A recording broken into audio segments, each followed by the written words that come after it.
Eh bien voilà, nous sommes le 15 septembre 2025 et je vais évoquer justement un sujet qui revient tout le temps, les cassos, les ploucs, les bons à rien qui essaient de m'endoctriner, qui essaient de me culpabiliser.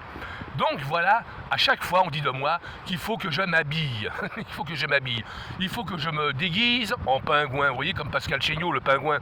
Pascal Chéniaud qui porte des costards et qui se vante de changer de costume tous les jours, vous rendez-vous compte ?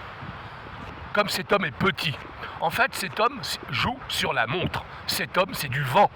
Pascal Chéniaud, c'est du vent, mesdames et messieurs. Du vent. Oui, Pascal Chéniaud de Charenton, c'est du vent. Il n'existe pas. Du vent. Du vent.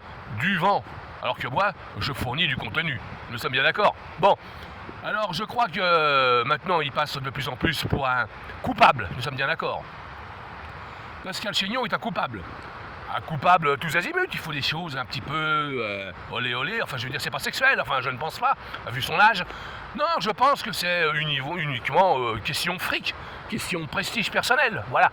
On peut dire que Pascal Chéniaud soigne bien son image, effectivement, auprès de la gendarmerie, auprès de la police nationale, il passe pour un grand monsieur, effectivement, mais en réalité, par rapport à moi, je peux vous assurer que Pascal Chéniaud est un petit, un rikiki.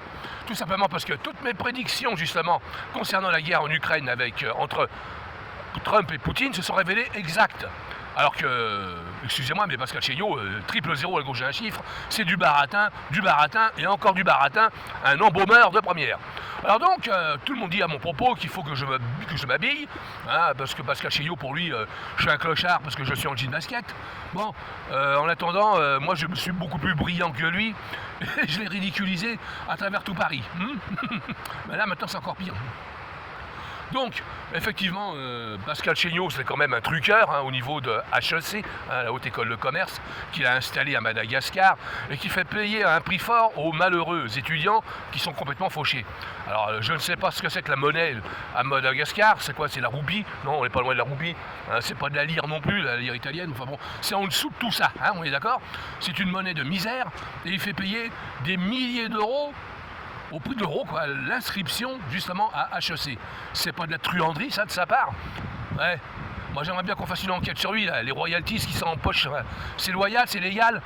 Je l'ai dit, je suis un ripou de la presse. Jaffrey-Xavier, ripou de la presse, deviendra un sacré pourri pour faire descendre en flammes les pourris. On est bien d'accord? J'ai pas peur d'avoir un procès. D'ailleurs, ça m'étonnerait beaucoup que Pascal Chéniaud me fasse un procès.